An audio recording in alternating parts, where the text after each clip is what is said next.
दोस्तों, ईरान को चाइना लगातार फाइटर जेट्स प्रोवाइड करने की बात कह रहा है, एयर डिफेंस सिस्टम देने की बात कह रहा है। उधर एक बड़ी खबर सामने आई है रशिया से। रशिया ने ईरान को क्या ऐसा भेजा है जिसके बाद से बेंजामिन नेतन्याहू यानी कि इजराइल और डोनाल्ड ट्रंप यानी कि अमेरिका की मुश्किलें, या यूं कहें कि ये दोनों ही बड़े नेता झुंझला जाएंगे। ऐसा क्या कुछ हुआ है आज के इस वीडियो में सबसे पहले मैं उसी खबर के बारे में बताऊंगा और साथ में आपको बताऊंगा कि कैसे ईरान के भीतर ईरानी सुरक्षा एजेंसियों ने इजराइल की एक तरीके से इजराइल के लिए बनाई जाने वाले ड्रोन और उसकी फैक्ट्री को पकड़ा है। वो खबर, वो वीडियो, वो तस्वीरें आपको दिखाने की कोशिश करेंगे और साथ में दोस्तों आपको बताऊंगा कि किस तरीके से अब अंतर्राष्ट्रीय स्तर पर इजराइल अलग थलग पड़ चुका। सीधे तौर पर यूरोपियन यूनियन को कह दिया गया है कि बेंजामिन नेतन्याहू के खिलाफ हर वो काम करें जो किसी तानाशाह के खिलाफ किया जाता है। क्या बयान दिया गया है, स्पेन ने किस तरीके से इसमें अपना बयान दिया, वो तमाम सारी तस्वीरें। और ब्राज़ीलियन राष्ट्रपति लूला ने डोनाल्ड ट्रंप को खुली धमकी दे दी है। क्या धमकी दी, क्यों धमकी दी, वो भी आपको खबर में बताऊंगा। और गजा में क्या कुछ चल रहा है, गजा में कैसे अल-कुद्स के स्नाइपर लड़ाके जो हैं कैसे आईडीएफ के सैनिकों को निशाना बना रहे हैं, उसका वीडियो, उसकी तस्वीरें आपको दिखाऊंगा। और साथ में एक पुराना वीडियो है, थोड़ा सा पुराना वीडियो है, मेरे ख्याल से 7 तारीख का ये वीडियो है।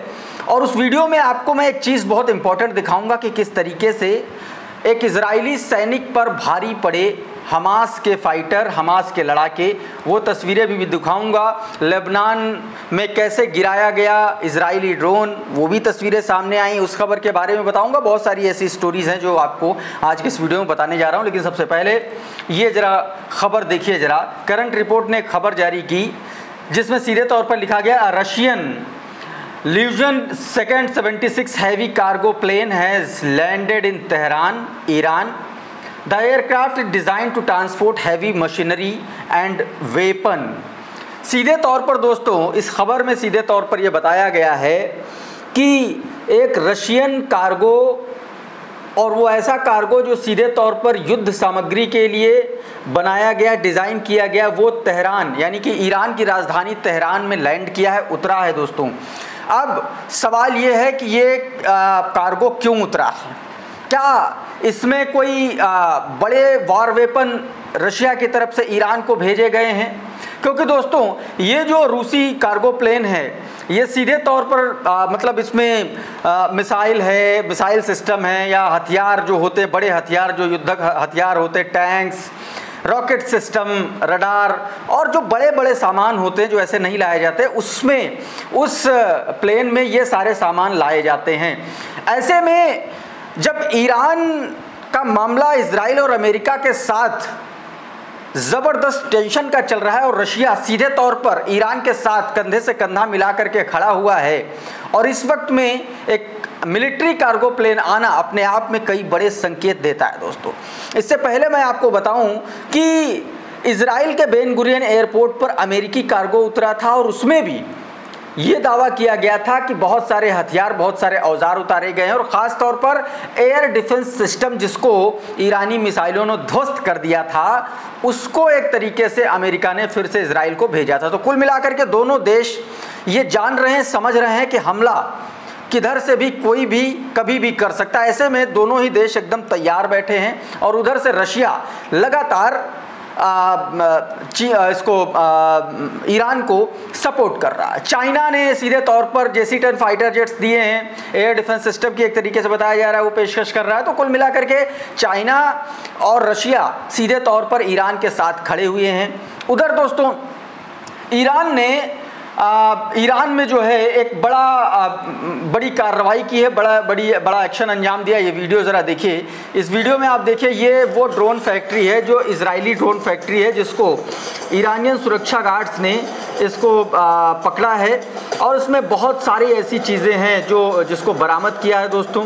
दावा किया जा रहा है कि इजरायली जो जासूसी एजेंसी है मोसाद के द्वारा संचालित की जा रही ये ड्रोन फैक्ट्री वहाँ ऑपरेट की जा रही थी और उसको जो है ईरानी सुरक्षा गार्ड्स ने पकड़ा है और कई सारे लोगों को हिरासत में लिया है। दोस्तों आपने देखा होगा कि 12 दिन के एग्रेशन में लगातार ड्रोन के ज़रिए हमले कर रहा था इजराइल। उसमें तमाम सारी ऐसी खबरें भी सामने निकल करके आई थी कि कैसे वहाँ पर ड्रोन अटैक किए जा रहे थे। हालांकि ईरान तमाम सारे ड्रोन को मार गिराने में भी सफल हुआ था।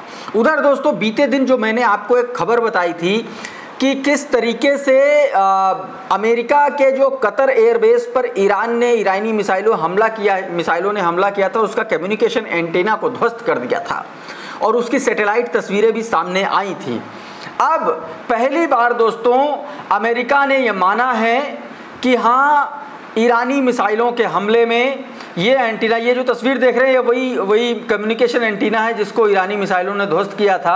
अब अमेरिका ने पहली बार माना है कि हाँ ऐसा हुआ था। मधुरेंद्र कुमार ने इसको लेकर के लिखा है कि ईरानी मिसाइल ने अमेरिकी अल उदैद एयरबेस पर हुए नुकसान को अमेरिका ने स्वीकार किया। पेंटागन की पहली बार पेंटागन की तरफ से इसकी पुष्टि की गई है। 23 जून को ईरान के जवाबी हमले में बैलिस्टिक मिसाइल कतर स्थित अल उदैद एयरबेस पर गिरी। अमेरिकी और कतरी और डिफेंस इसे रोकने में विफल रही। पेंटागन के प्रवक्ता ने कहा कि सिस्टम को मामूली नुकसान हुआ है, कोई हताहत नहीं हुआ है। रिपोर्ट्स के मुताबिक दोस्तों $15 मिलियन का बड़ा नुकसान अमेरिका को इससे हुआ है दोस्तों। तो कुल मिलाकर के अब इसको अमेरिका ठीक कराने में एक बार फिर से लगा हुआ है। मैं आपको बता दूं कि 2 कम्युनिकेशन एंटीना हैं, एक यहाँ कतर में लगा है और एक शायद कुवैत में लगा हुआ है।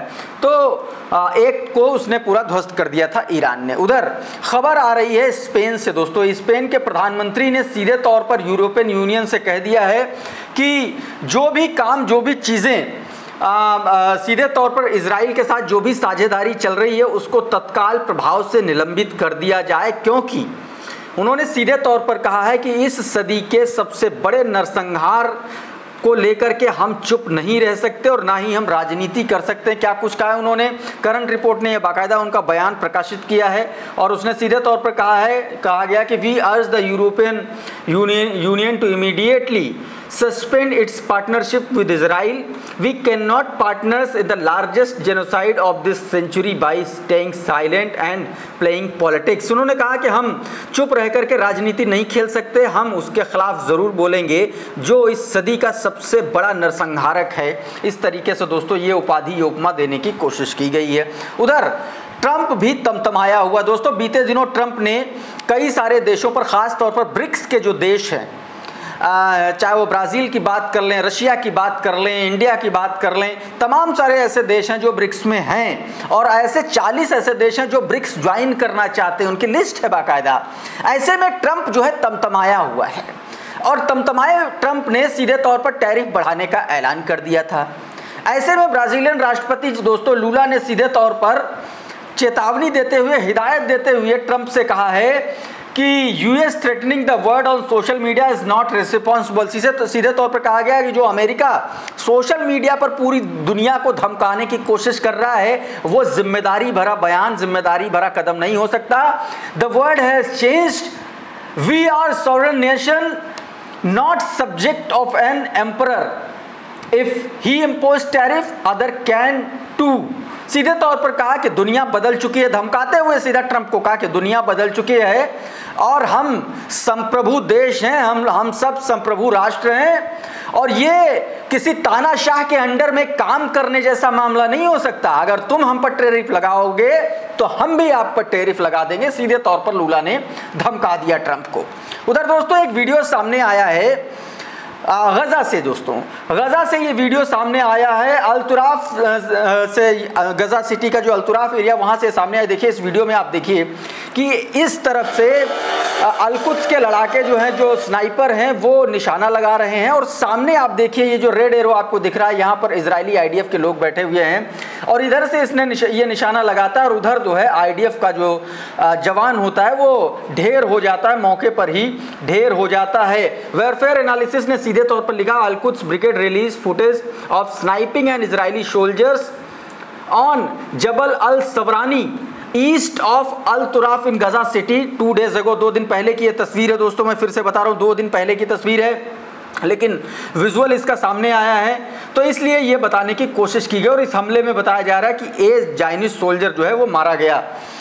उधर दोस्तों करंट रिपोर्ट नाम का ट्विटर हैंडल है, उसने एक बार फिर से बताया कि किस तरीके से गजा में हमास के लड़ाके आईडीएफ को पीछे खदेड़ने में कामयाब साबित हो रहे हैं। ये जरा रिपोर्ट देखिए, ये ट्विटर हैंडल है, ट्वीट है, देखिए। Heavy clashes reported in Khan Younis southern Gaza, Hamas fighters are targeting emergency rescue team to prevent its evacuation of dead and wounded Israeli soldier. सीधे तौर पर यह कहा गया कि खान यूनिस में जो रेजिस्टेंस फोर्सेज हैं वो सीधे तौर पर आईडीएफ के सैनिकों को निशाना बना रही, उन सैनिकों को जो सीधे तौर पर घायलों को रेस्क्यू करने के लिए आ रहे हैं, या आप ये कह लीजिए कि जो है घायल लोग हैं जो मारे गए हैं, वहां पर भी लगातार जो है गोलाबारी चल रही है, लड़ाई चल रही है।